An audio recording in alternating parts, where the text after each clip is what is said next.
주일이지만 우리가 계속 보던 말씀들이 있기 때문에 계속해서 어린이에 관한 설교를 안 하고 계속 이어서 골로새서 내 안에 믿음을 자라게 하라라는 제목으로 두 번째 말씀을 증거하겠습니다. 우리는 저번 주에 우리 안에 이미 하나님의 은혜로 말미암아 믿음이 주어졌다라고 말했습니다. 그래서 로마서 10장 10절에 의하면 마음으로 믿어 의에 이르고 입으로 시인하여 구원에 이른다는 말씀을 근거로 해서 전인격적으로 예수를 마음으로 믿고 고백하면 믿음을 선물로 받는다라고 말했습니다.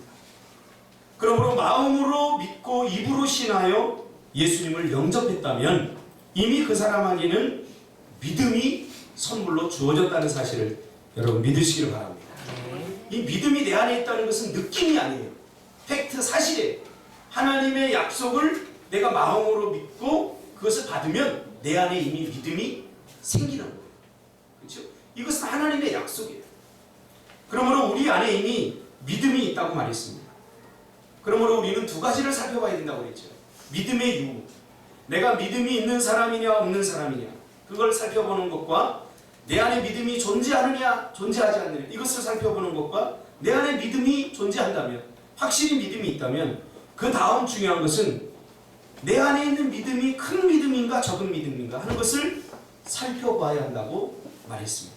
왜냐하면 예수님의 행적을 기록해 놓은 복음서에 보면 주님은 직접 이 믿음의 종류에 대해서 언급하면서 믿음을 큰 믿음 혹은 적은 믿음 이렇게 분류하는 것을 볼 수 있기 때문입니다. 예수님께서 한 번은 제자들과 배를 타고 가시다가 큰 풍랑을 만나게 됩니다. 예수님은 주무시는데 큰 풍랑을 만나 제자들이 보니까 거의 다 죽게 생겼어요. 그래서 예수님을 깨웁니다. 예수님, 우리가 죽게 생겼습니다. 그랬더니 마태복음 8장 26절에 그 풍랑으로 두려워 떠는 제자들에게 예수님이 뭐라고 합니까? 어찌하여 무서워하느냐? 믿음이 적은 자라. 믿음이 작은 자라. 이런 얘기예요. 그러니까 믿음에는 큰 믿음이 있다는 사실, 작은 믿음이 있다는 거죠.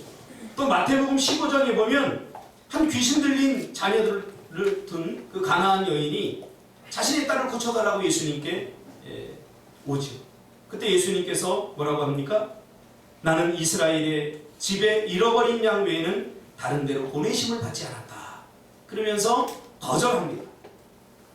그러면서 심지어 모욕까지 합니다. 자녀의 떡을 취하여 개들에게 던짐이 마땅하지 않다. 무슨 말입니까? 나는 이스라엘 백성들을 구원하러 온 거지 이방인들을 구원하러 온 것이 아니다. 그러면서 이방인들 개 취급을 하면서 자녀의 떡을 취하여 개들에게 던지는 것은 마땅하지 않다. 그래서 모욕을 합니다.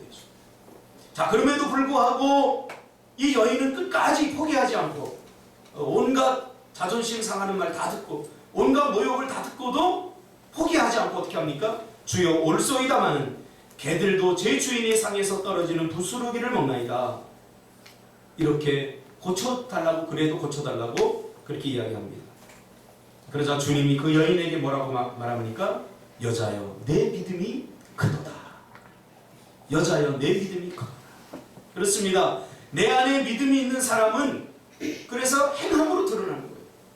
믿음이 있다면 믿음이 있는 삶이 행하는 것이 곧 믿음의 삶이 되는 것이죠. 그래서 야고보서 2장 26절의 말씀처럼 영혼 없는 몸이 죽은 것 같이 행함이 없는 믿음은 죽은 것이니라. 믿음이 없는 것을 죽었다. 그 믿음이 죽었다. 라고 그렇게 표현을 한 것이죠. 내가 예수님을 나의 인생의 주인으로 영접했느냐? 그러면 요한복음 1장 12절 말씀처럼 영접하는 자, 곧 그 이름을 믿는 자들에게는 하나님의 자녀가 되는 권세를 주셨다라고 말합니다. 여기서 하나님의 자녀의 권세를 주셨다 이 말은 믿음의 자녀가 되었다 그 말입니다.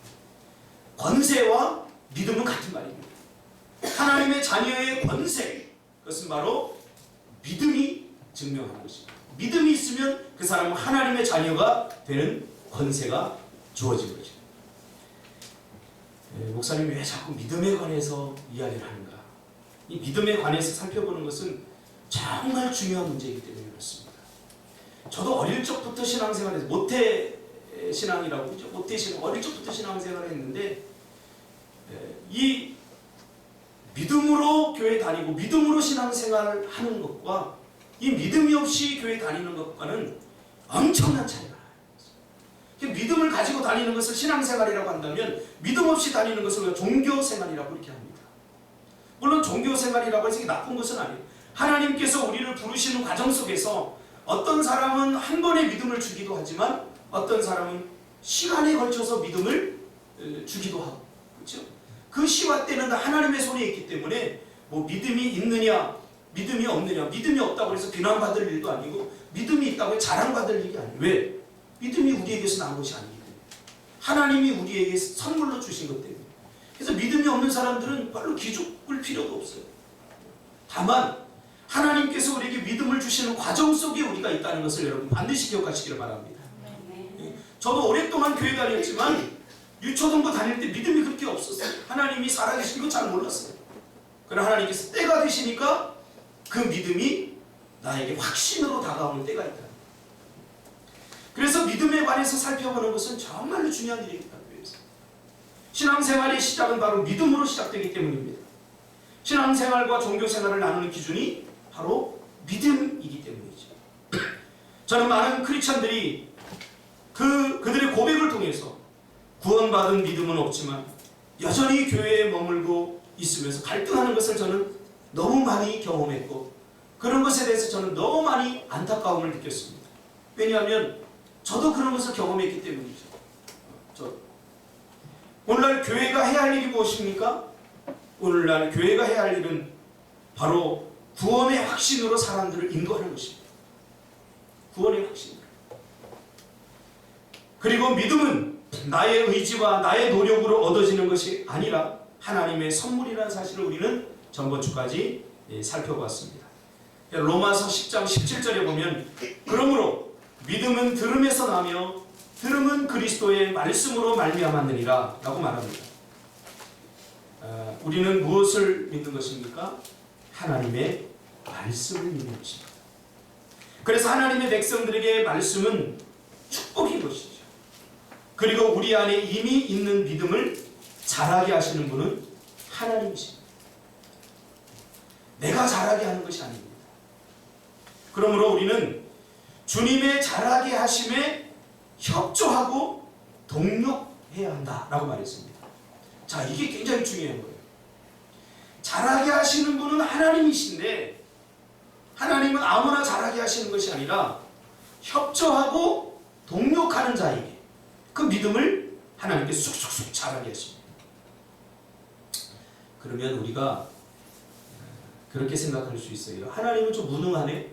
하나님은 능력이 많으신 분인데 왜 우리 안에 있는 믿음을 쑥쑥쑥 크고 성장하게 못하실 걸까? 아닙니다.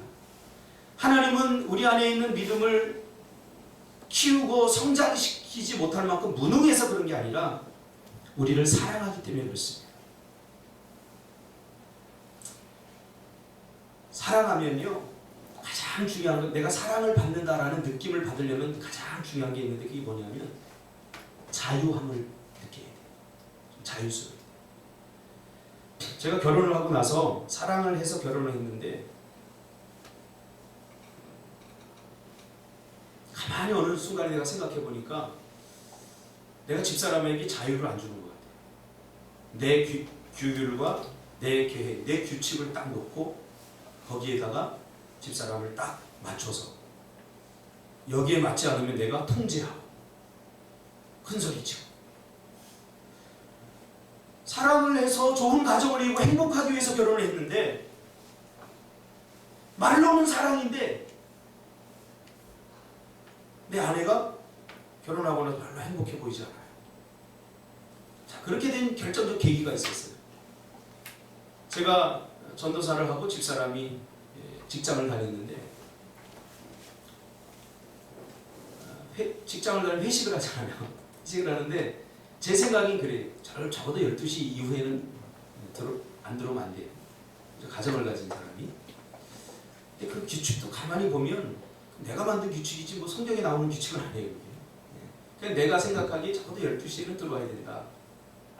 근데 사람이 살다 보면 때로는 12시에 넘을 수도 있어요. 근데 어느 날 12시 넘어서 이렇게 들어오는데 제가 문을 안 열어줬어요. 할렐루야.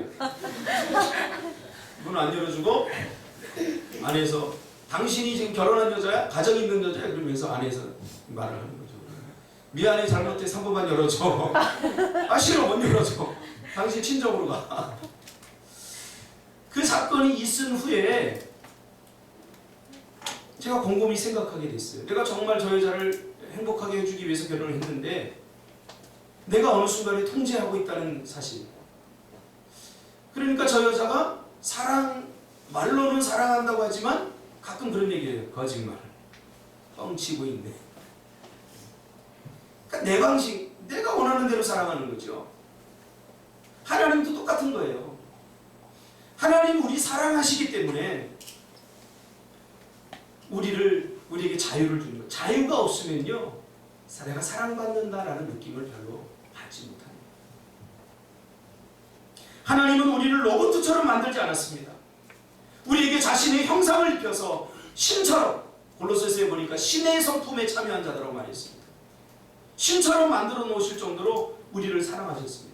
자신의 권리를 다 주고 자신의 형상을 담도록 그렇게 만드셔서 무엇이든지 선택하고 무엇인지 판단할 수 있는 자유를 주심으로 하나님이 나를 사랑하시는구나 하는 것을 마음껏 느낄 수 있도록 그렇게 해주셨어요.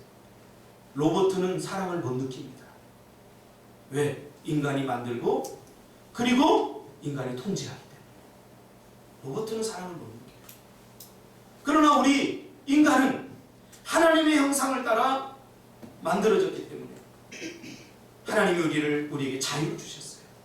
어떤 사람은 그런 사람이 있어요. 왜 하나님이 이 선악과를 따먹게 해서 죄를 짓게 만들었지? 하나님 못 따먹게 할 수도 있는데. 이건 성경을 잘못 이해하는 사람이에요. 왜냐하면 하나님께서 우리에게 무한 자유를 주셨어요.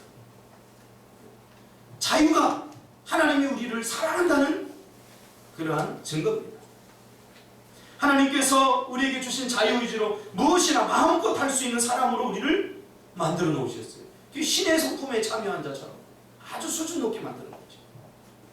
이것이 바로 우리를 향한 하나님의 사랑입니다. 내가 사랑받고 있구나 하는 그 결정적인 중요한 것은 하나님이 나를 믿고 자유를 주느냐 주지 않느냐, 바로 이 문제인 거죠. 그래서 요한복음 8장 32절에 보니까 진리를 알지니 진리가 너희를 자유케 하리라. 할렐루야. 아직도 예수 믿고 내가 무엇인가에 얽매여 있다면 이 사람은 진정한 자유를 누리지 못하는 사람입니다. 진리를 알지니 진리가 너희를 자유케 하리라고 말했어요. 진리가 무엇입니까? 진리가 가리키는 것이 누굽니까? 요한복음 14장 6절에 분명히 말합니다. 내가 곧 길이요 진리요 생명이니. 누가요?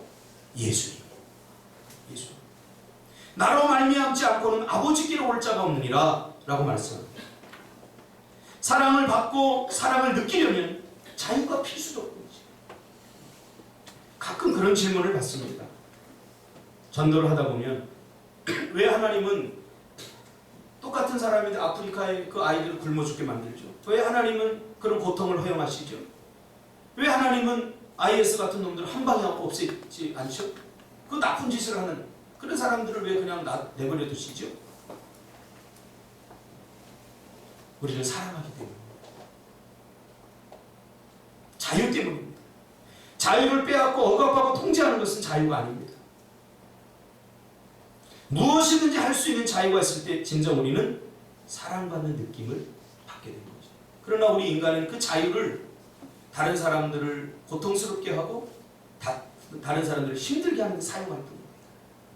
얼마든지 하나님이 주신 자유로 내 주변에 있는 사람들을 행복하게 할 수 있고, 얼마든지 하나님이 주신 자유로 많은 사람들의 고통을 없애게 할 수 있어요. 이미 많은 사람들이 그렇게 하고 있어요. 그러나 죄로 말미암아 타락한 또 일부 사람들은 하나님이 그 주신 축복의 자유를 가지고 다른 사람들을 고통스럽게 하고 다른 사람들의 자유를 빼앗는 그런 일을 하고 있다. 그래서 하나님의 법칙 안에서 우리는 책임질 수 있는 선에서 이 자유를 누리게 됩니다. 그것이 자유. 자유에는 책임이 따르잖아요. 물고기는 물에서 자유를 누립니다. 물고기가 물에서 막 자유롭게 다니다가 날아가는 새를 보고 야 참 나는 왜 새처럼 날지 못할까 하면 이거 그 순간부터 불행해지는 거죠. 그리고 물속에서 나오는 순간 어떻게 돼요? 우리 애기들 표현대로 깨꼴락 하는 깨꼴락. 물고기는 물속에서 자유를 마음껏 누리고 새들은 하늘에서 마음껏 자유를 누리는 거죠. 우리는 하나님의 백성들은 예수 안에서 자유를 누리게 돼요. 철도가 철길을 따라 쫙 멋지게 빠르게 달릴 수 있는데 야 이 철길로밖에 못 가네? 내가 좀 저 광야 넓은 데로 좀 가고 싶은데 그리고 철길을 딱 이탈하는 순간 탈선이 돼요. 더 이상 달리지 못하게 돼요. 그러므로 자유라고 하는 것은 하나님의 법칙 안에서 이루어져야 되는 거죠. 그러므로 사랑은 자유를 빼앗고 억압하고 묶이게 하는 것이 아니라 자유를 주는 것입니다. 우리를 향한 하나님의 사랑은 죄에 묶여버리고 죽음에 묶이고 세상의 불행에 묶였던 우리를 해방시켜 주셔서 다시 자유를 주신 것입니다. 이것이 여러분 십자가의 위대한 겁니다. 그래서 예수를 믿는 순간 우리는 사단에게 더 이상 세상 것들에게 묶이지 않는 진리를 알지니 진리가 너희를 자유케 하리라는 이 말씀을 우리가 누리면서 이 땅에서 살아가게 되는 거죠. 자, 그러면 본문으로 우리가 들어가서 지금 예수님이 비유로 말씀하신 4가지 밭을 살펴보고 있습니다. 오늘은 그 첫 번째로 길가에 뿌려진 씨앗에 대해서 한번 살펴보겠습니다. 이미 이것은 예수님이 비유를 하고 이미 다 예수님께서 해석을 해주셨어요. 더 이상 이미 설교이기 때문에 더 이상 해석이 필요하지 않는데 오늘 우리의 삶 속에 적용을 하려다 보니까 적용적 해석을 제가 좀 하려고 합니다. 자, 4가지 밭이 있다고 그랬죠? 맞나요? 네. 아니잖아요. 4가지 밭이 따로 존재하는 게 아니라 제가 그래서 전번주에 팔레스타인의 밭의 개념에 대해 설명해 줬잖아요. 우리나라 밭처럼 생각해 보세요. 아니 돌적밭이 어디 있습니까? 돌에다가 누가 씨를 뿌린 사람이 어디 있냐고요. 가시밭이 따로 존재합니까? 가시밭에다 씨를 뿌린 사람이 어디 있어요? 제가 전번주에 아주 그냥 막 열변을 토하며 설명을 했는데 또 속고 있어요, 여러분. 4가지 밭이 있죠, 그러니까 네 가지 밭이 따로 존재하는 게 아니라 팔레스타인의 밭은 한 밭 안에 우리가 어르신들은 농사짓는 어르신들은 잘 알아요. 우리가 어릴 적에 보면 이런 뭐 산 조그만 동산을 이렇게 일구다 보면 돌이 많으면 이거 다 나를 수 없으니까 돌을 한 곳에 한쪽으로 이렇게 모아놓고 또 여러분 가시가 막 깊이 몇 년 동안 박혀 있는 것은 뽑아내도 다시 나요. 그러다 보니까 가시덤불이 조금 있을 수 있고 또 사람들이 계속 다니다 보면 길이에요. 예전에 저희도 밭이 하나 있었는데 그 밭 가운데 길이 있었어요. 이렇게. 그래서 이쪽에다 고구마 심고 이쪽에 감자 심고 그랬던 기억이 나요. 지금. 그러니까 동네 사람들이 그 밭 가운데로 이렇게 다니죠. 이제 그런 형태의 밭인 거죠. 이게 왜 중요하다고 그랬죠? 이런 4가지 밭의 사람이 따로 존재하는 것이 아니라 이 4가지 마음이 우리 안에 동시에 같이 존재한다는 거예요. 그래서 씨인 하나님의 말씀이 떨어질 때에 내가 그것을 어떻게 반응하느냐에 따라서 길가, 돌짝, 가시, 좋은 밭이 결정이 난다고 했죠. 이 4가지 가능성은 우리 안에 지금 다 있습니다. 자, 요런 선 이해를 가지고 우리가 한번 길가에 뿌려졌다라고 하는 의미에 대해서 우리가 한번 생각해 보겠습니다. 자, 길가에 뿌려졌는데 새들이 와서 먹어버렸다. 이렇게 해야 돼요. 길가가 의미하는 것은 우리의 마음이고요. 새는 사탄을 의미합니다. 하나님의 말씀이 우리의 마음의 밭에 뿌려진 후에 사단이 와서 그 말씀을 빼앗아가는 거죠. 그렇죠? 새들은 씨앗을 좋아하죠. 그래서 씨앗이 있으면 탁 날아가지고 탁 먹어서 가고 갑니다. 그러니까 그 좋은 흙에 깊이 들어가지 않는 길가에 이렇게 뿌려진 씨앗. 그러니까 우리의 마음의 밭이 그러면 하나님의 말씀이 떨어져도 사단이 와서 금방 가져간다. 우리가 씨를 뿌리는 것을 어떻게 할 수는 없지만 그러나 뿌려진 후에 사단이 이미 뿌려진 말씀을 빼앗아 간다라는 의미죠. 왜 빼앗겠어요? 사단이 왜 빼앗겠어요? 씨앗이 뿌려진 목적에 대해서 방해하려고 빼앗아가요. 씨앗을 뿌리는 목적이 뭡니까? 그 씨앗이 발화되고 자라서 최종적 목적은 뭐냐면 열매를 맺게 하기 위함입니다. 씨앗을 뿌리는데 뿌리는 재미로 뿌리는 사람이 있습니까? 야 재밌다고 뿌리는 사람 없어요. 농부가 씨앗을 뿌릴 때에는 이것이 열매를 맺겠구나. 그 열매를 기대하고 뿌리는 거죠. 그런데 사탄이 그것을 방해하는 것입니다. 하나님의 말씀이 설교되어지고 하나님의 말씀이 우리에게 떨어질 때에 그 말씀에는 분명한 목적이 있다. 그 말씀의 씨앗이 우리 안에 마음의 밭에 떨어져서 발화돼서 자라서 성장해서 열매 맺고 그 풍성한 삶을 살게 하기 위해서 하나님 우리에게 말씀을 주신다는 거예요. 말씀이 축복이죠. 그런데 길가와 같은 밭에 떨어져서 사단이 금방 치고 먹어가버리는 거죠. 다시 말하면 씨앗의 생명력을 빼앗아서 무기력하고 무능력하게 만들어 버리는 것입니다. 오늘 성도들이 하나님의 백성답게 능력있고 권세있게 살지 못하는 이유 중에 하나가 뭐냐면 다양한 이유가 있지만 이 하나님의 말씀이 내 삶에서 열매 맺지 못하게 하는 거예요. 못함의 문제입니다. 말씀대로 살지 못하게 함으로 말씀의 놀라운 능력을 경험하고 누리지 못하게 하는 것. 이것이 사단의 계략입니다. 왜 그렇죠? 하나님의 말씀에는 능력이 있지 않습니까? 말씀으로 세상을 하나님께 창조하셨어요. 대단한 능력 아닙니까? 말씀으로 바다도 잔잔케 하셨고 죽은 나사로도 살리셨고 하나님의 백성들의 입은 그래서 단순히 먹기 위해 존재하는 게 아니에요. 지금 먹는 데만 사용하는 사람은 굉장히 수준 낮은 사람, 본능적인 사람. 입을 먹는 데만 사용하죠. 또 입을 부정적인 데, 사람 상처 주고 고통 주는 데 사용하는 사람은 더 수준 낮은 사람. 하나님께서 당신의 백성들에게 입을 주시는 사명을 이루라고 주신 거예요. 힘없는 자들에게 힘을 주고 절망에 빠진 자들에게 용기를 주고 생명을 잃어버린 자들에게 생명력을 주라고 하나님께서 우리에게 입을 주시고 이 입에 말씀을 담게 하셨잖아요. 저는 상담을 하는 목회자이기도 하지만 상담자이기도 합니다. 제가 주로 상담하는 방법은 뭐냐면 로고세라피입니다. 병원의 정신과 의사들은 약물을 주로 사용합니다. 그리고 상담자들은 다양한 행동주의니 다양한 어떤 그 심리학적 도구를 사용해서 합니다. 저는 심리학도 전공했고 그리고 목회 심리학도 제가 배웠습니다. 제가 상담을 15년 이상 하면서 깨달은 게 뭐냐면 사람의 상처난 마음을 고치는 것은 사람이 할 수 없다는 거예요. 그것은 하나님만이 하실 수 있다. 그래서 제가 로고세라피로 바꾼 거예요. 로고세라피는 뭐냐면 말씀을 붙잡고 말씀에는 힘이 있고 능력이 있다는 사실을 제가 믿고 그 말씀으로 위로하고 말씀으로 힘을 주고 말씀으로 다가가는 거예요. 그러니까 전 진짜 놀랍게 열등감에 빠져서 무기력했던 애들이 말씀으로 그냥 집중 포격을 하니까 나도 하면 할 수 있을 거 이렇게 뭔가 희망이 생기고 이렇게 일어서는 것을 제가 봤어요. 그러니까 하나님의 말씀에 대단한 능력이 있는 거죠. 그래서 여러분 하나님이 우리에게 죄송합니다. 청소년들 말씀 제가 그런 표현 쓰거든요. 처먹으라고만 주신 게 아니에요.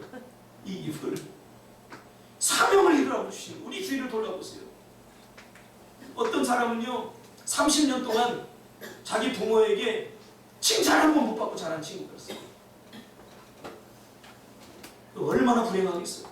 자기가 잘하는 것도 아무것도 내가 보기에 너무너무 재능도 많아요. 제가 말씀의 폭탄을 잠재우고 포격을 하는 거죠. 아니야 넌 잘할 수 있어. 넌 하나님의 백성이야. 그럼 이 안에서 눌려있던 그 마음들이 확 살아나는 것을 제가 느껴요. 여러분 하나님께 여러분이 입을 주셨어요. 사명을 이루시기를 바랍니다. 네. 할렐루야. 네. 꼭 다 이쁘잖아요. 이쁜데 꼭 못생긴 것만 보고서 너 못생겼다고. 저도 이렇게 보면 저는 못생긴 건 아니잖아요. 근데 뭐 강대표가 태어났다는 둥, 뭐 키가 작다는 둥, 제가 좋은 점도 굉장히 많아요. 좋은 점 못 보는 거죠. 하나님의 사명을 이루는 것이 아니라 십자가의 적으로 살아가는 사람들이 많아요. 에스겔서 37장에 보면 에스겔 골짜기에 마른 뼈들이 나옵니다. 하나님께서 어느 날 에스겔 선지자를 불러서 에스겔아 저 골짜기로 가봐라 그랬더니 에스겔이 갔더니 양쪽 골짜기에 그냥 뼈들이, 해골들이 가득 차있어요. 누굴 상징합니까? 이스라엘 백성들을 상징합니다. 이스라엘 백성. 죽은 거죠. 죽어서 너무너무 죽은 지 오래돼서 이 에스겔이 보니까 살아날 가능성이 하나도 없어요. 뭐 좀 사기나 붙어 있어야지 인공호흡도 좀 해보고 막 깨어나 막 그러죠. 100골이 됐는데 가서 야 살아라 그러면 미친 사람이라고 그러죠. 희망이 없는 이스라엘을 보게 하신 거죠. 저는 조심스럽게 이런 해석을 해봐요. 에스겔에서 전체를 보면서 그럼 왜 이들이 그렇게 100골화가 됐느냐? 왜 이렇게 죽었느냐? 이렇게 마른 뼈들이 됐느냐? 제 해석이 맞는 건 아니지만 제가 여러 가지 학자들의 의견을 종합해보면 이들은 굶어 죽은 거예요. 무엇을 먹지 못해서, 하나님의 말씀을 먹지 못해서. 왜냐하면 에스겔서를 비롯한 선지서를 보면 하나님의 선지자들이 계속해서 하나님의 말씀을 증거하거든요. 야 너희들 그렇게 살면 안 돼. 하나님께로 돌아와야 돼. 하고 하나님의 말씀을 계속해서 먹여주는데 이들은 고의로 받지 않아요. 먹어야 배부르고 먹어야 뭐가 사는데 하나님의 말씀을 받지 않고 먹지 않으니까 이들이 굶어 죽었거든요. 영적으로.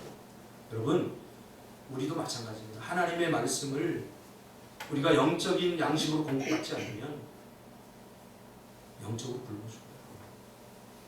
그러니까 짜증만 나고 인생에 희망이 보이지 않고 불평과 원망이 들죠.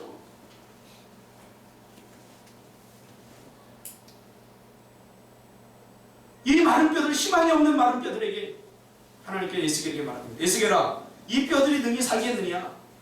묻습니다. 그리고는 내 말씀을 대언하라 합니다. 그러자 하나님께서 에스겔에게 말씀을 주고 그 말씀을 대언하자 생기가 살아서 그 마른 뼈들이 서로 맞춰지면서 살이 붙고 그리고 생명이 되고 살아나고 살아날 뿐만 아니라 여호와의 거룩한 군대가 되었다는 거예요. 이때 생기가 쓰여진 생기가 뭐냐면 창세기 1장에 하나님께서 인간을 만드시고 그 코에 생기를 불어넣으시니 생명이 되었지라. 그 생명 루하흐라는 말과 똑같은 말이에요. 저는 설교자입니다. 생명을 불어넣는 사람. 제가 불어넣는 게 아니라 나라고 하는 부족한 사람을 통해서 하나님은 여러분에게 영적 생명을 공급합니다. 제가 늘 얘기해요. 저도 여기에 서는 것이 참 낯간지러울 때가 많아요. 제가 자격을 따지면 여기에 설 수 없는 사람이죠. 내가 뭐 하나님의 말씀대로 다 살아서 여기서 증거하는 건 절대 아닙니다. 정말 형편없는 사람입니다. 제가 설교를 하고 나서 여러분들이 너나 잘해 그러면 저는 이해할 수밖에 없는 사람입니다. 그럼에도 하나님은 저와 같은 이 부족한 사람을 통해서 하나님의 말씀을 대언케 한다는 거죠. 여러분 구약의 선지자들 보세요. 그 사람들이 인간적으로 보면 그 사람들이 별로 소망이 없어요. 뭐 윤리적으로 도덕적으로 완벽했던 사람들입니까? 아닙니다. 그럼에도 불구하고 하나님께서 쓰시는 거죠. 저는 거기에 감사할 따름입니다. 나 같은 것을 하나님께, 나 같은 부족한 사람을 쓰신다. 그래서 여러분 설교자에게 너무 초점 맞추지 마세요. 한국교회의 재앙이 뭐냐면 한국교회 재앙은 너무 설교자들 중심으로다가 설교자들을 우상화했다는 거예요. 요즘 성도들이 교회 정할 때 설교 잘하는 목사님 찾아다니잖아요. 설교 잘하는 뭐 잘한다는 게 뭐예요 도대체? 잘한다. 그냥 설교자는 하나님의 말씀을 대언하는 사람일 뿐이에요.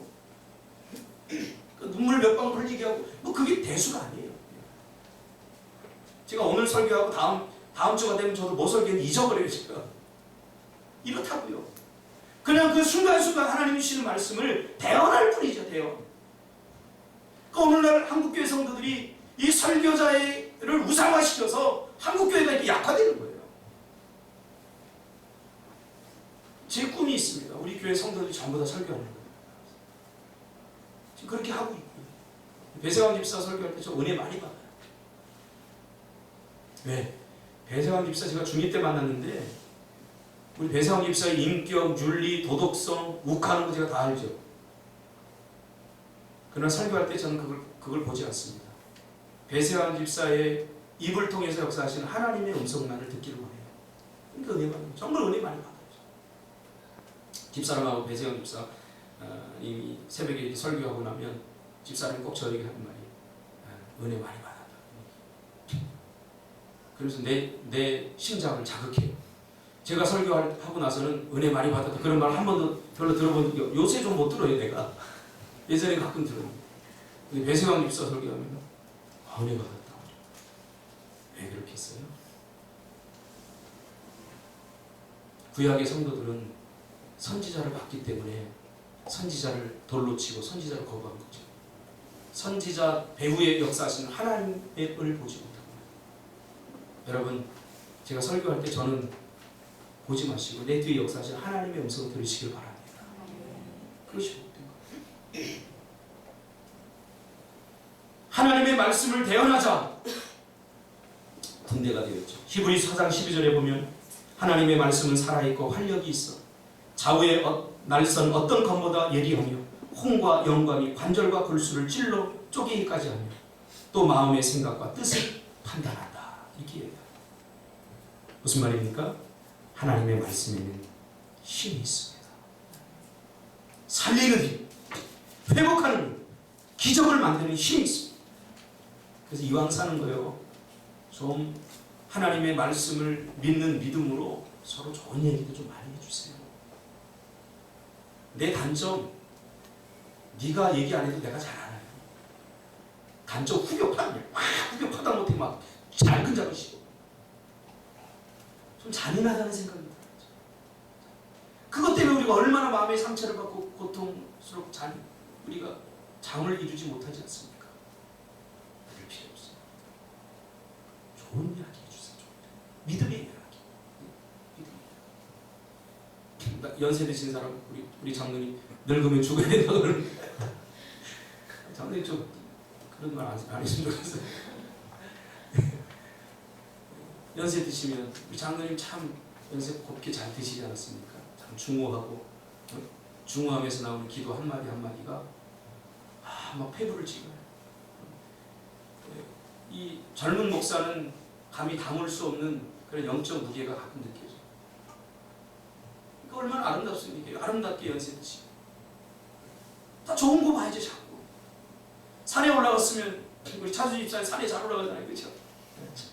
우리 교회에서 등산하면 1등 할 거리 차주 집사님 왜 자주 가겠어요? 산에 산이 아름다우니까. 그렇죠? 좋죠? 차주 집사님.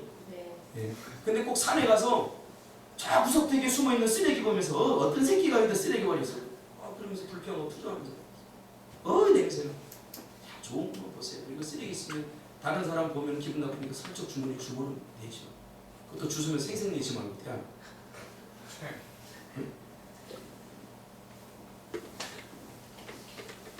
하나님은 말씀으로 세상을 창조하셨습니다. 이 말씀의 권세가 우리에게 있습니다. 할렐루야. 그래서 말씀을 사용하세요. 넌 할 수 있다. 넌 잘생겼다. 우리 주영이 보세요. 다 잘생겼잖아. 눈 봐. 여자들이 보면 뽕가겠잖아. 코가 어떻 쓴 거, 입도 스마일이. 약간 좋아가지고 안 맞아서 그렇지. 진짜 하나님이 진짜. 그건 네 탓이 아니야. 부모님 탓이지. 좋아가 안 맞네. 응? 그치? 잘생겼어. 다 좋은 거 보세요. 민수기 14장 28절에 보니까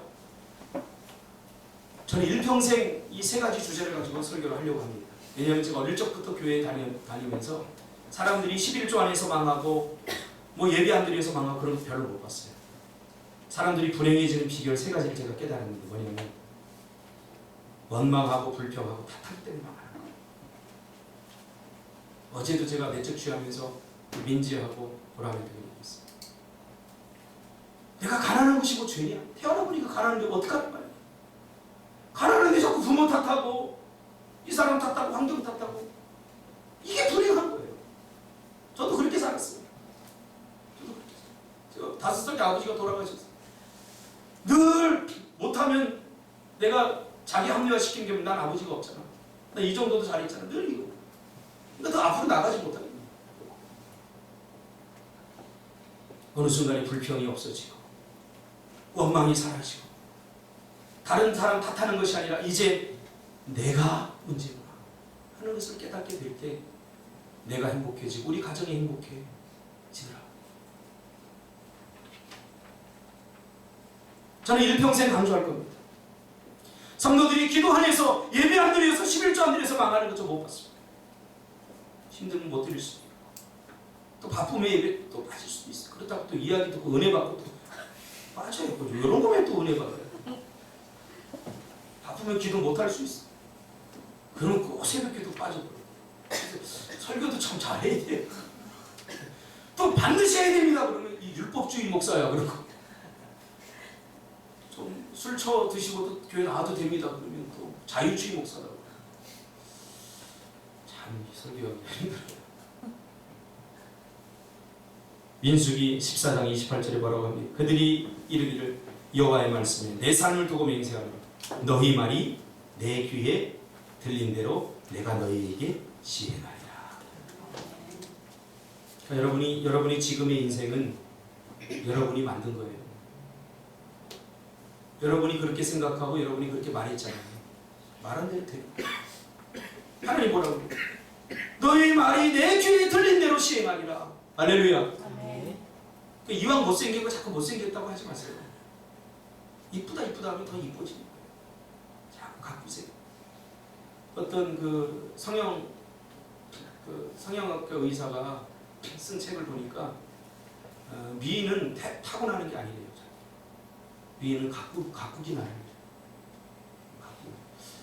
그거 우리 집사람 없으니까 조금 디스 좀 하겠습니다. 그런 것 같아요. 제가 아가씨 때 막 연애를 하고 그때 만났던 친구가 한 5년이 지나서 우리 집에 놀러 와가지고 저희 집사람을 찾는 거예요. 앞에 두고. 김은아 씨 어디 갔지? 이걸 찾는 거예요.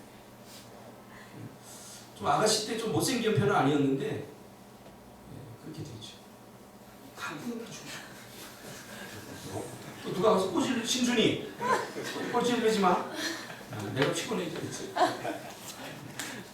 자꾸 가꾸고 얼굴도 가꾸고요. 또 마음도 가꾸고 하나님의 사람들은 마음도 가꾸고 또 믿음도 가꾸고 믿음. 사단이 자꾸 빼앗으려고 하잖아요. 불평함으로 원망함으로 자꾸 빼앗으려고 하잖아요. 빼앗기면 안 돼요. 하나님의 말씀에 여러분 희망이 있지 않습니까? 오늘 여기까지 하겠습니다. 결론은 다음 주에. 그 다음 오늘 예수님이 해석한 그 다음 거는 다음 주에 하겠습니다. 아무튼 지금 여러분 말씀이 뿌려졌습니다. 빼앗기지 않기를 바랍니다. 할렐루야. 우리는 절대로 실패할 수 없는 인생들입니다. 믿습니까? 나이가 중요한 게 아니에요. 요즘 보면요 10대들도 인생이 힘들어, 인생 살기 힘들어 그래요. 10대들이 그러면 난 다행이에요. 예전에 제가 버스 타고 가는데 초등학교 한 2학년, 3학년 우리 예담이 또래가 왜 이렇게 살기가 힘든 거야? 그러는 거예요. 지네들끼리 학원 가면서. 그러니까 내가 이렇게 들어보니까 학원 영어학원 끝나고 수학학원 수학학원 끝나고 지겨워 죽겠어 인생이 막 그러는 거예요. 자네들 그렇게 키우지 마세요. 이 사단이 만들어 놓은 시스템 속에 우리 하나님의 백성들 덩달아 춤추면 안 돼요. 우리 인생의 분명한 성경에서 가르쳐 주잖아요. 우리 인생의 분명한 목적. 어제도 외부 사람들을 제가 데려다가 강의를 하거든요. 어제도 제가 얘기했어요. 우리가 여행을 가더라도 목적지를 정하고 여행 가지 않습니까? 야 여행 가자 그리고 아무데나 다 가는 거 아니지 않습니까? 여행을 가더라도 목적지를 정하고 가는데 우리 부모님들 인생의 목적이 뭡니까? 제가 물어보니까 이러죠. 목사님 왜 사는지 모르겠어요. 어제 암잡을 한 분이 그 얘기를 하더라고요. 돈 벌어서 가져오고 자식하고 좀 어울리고 싶은데 이 돈 벌어야 되니까 이거 제대로 하지 못하고 왜 사는 걸까요? 저는 그런 질문을 받으면 가슴이 뜁니다. 드디어 걸려들었어. 그래서 그럼 우리 성경 공부합시다. 그분이 지금 다른 교회 그냥 취미 삼아서 나가시더라고요. 그러니까 그래서 이왕 나가는 거는 제대로 알고 제대로 믿고 제대로 하면 훨씬 행복합니다. 성경은 우리 인생에 어디서 와서 이 땅에서 무엇을 하며 결국 어디로 가는지를 분명히 가르쳐주고 있지 않습니까? 예수 믿는 사람들이 다 바보 멍청입니까? 아니에요. 미국의 나사의 과학자들의 80%가 예수 믿어요. 그들이 멍청해서 자기 논리에 붙들려서 예수 안 믿을 뿐이죠. 마음을 조금만 열면 하나님께서 얼마든지 우리에게 믿음이라는 건 믿으려고 해야 믿을 수 있게 됩니다. 로마서 1장 17절에 믿음으로 믿음에 이르게 하나님. 우리 안에 믿음이 있고 없고를 우리가 어떻게 할 수 있다고 그랬어요? 믿어봐야 믿음이 있는지 없는지 알잖아요. 내가 내 마음대로 믿음이 난 있어 없어 그게 굉장히 교만한 거예요. 믿어보니까 믿음이 있네 되는 거예요. 그것이 로마서 1장 17절에 믿음으로 믿음이 있는 거예요. 우리 사랑하는 꿈틀기 성도들, 저는 사람 모으는 목회자는 포기한 지 오래입니다. 저번 주에도 우리가 야외에 나가서 성경 공부를 하는데 우리 지원 성도님이 이렇게 그 질문에 답을 하는데 얼마나 이쁘던지. 내가 이렇게 이쁜데 모세는 얼마나 이쁘겠습니까? 막 그 믿음이 성장하는 게 이렇게 새싹이 돋는 거. 봄에 가보면요, 저는 어릴 적에 잔디밭에 눕는 걸 좋아했어요. 이렇게 누워보면요, 그 잔디밭에서 새싹들이 막 하나하나 이렇게 돋아나요. 그래서 저는 꽃도 큰 꽃 좋아하는 게 아니라 작은 걸 좋아해요. 안개꽃 같은 거. 거기 새싹이 막 이렇게 돋아나고 제비꽃, 자운형 막 이런 거 돋아나면 난 그게 너무 좋은 거예요. 그래서 우리 성도님들도 이렇게, 죄송합니다, 우리 김나연 성도님 저보다 연배시지만 되게 이뻐 보여요.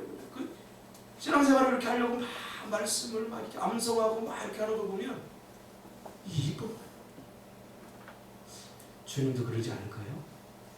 주님도 우리를 보면서 에이 하나님이 어디 있어? 막 괜히 교만 떨고 거만 떨고 그러다 결국 믿게 될 거면서. 그래서 그런 것보다 내가 모르는 것이 많아요. 우리가 컴퓨터를 쓰더라도 김태현 집사 컴퓨터 프로그래밍 다 알아? 근데 쓸 수 있지? 네. 어떻게 써? 대답 잘해야 돼. 오늘 소리 주제에도 잘 생각하면 답이 나올 거야. 어떻게 써?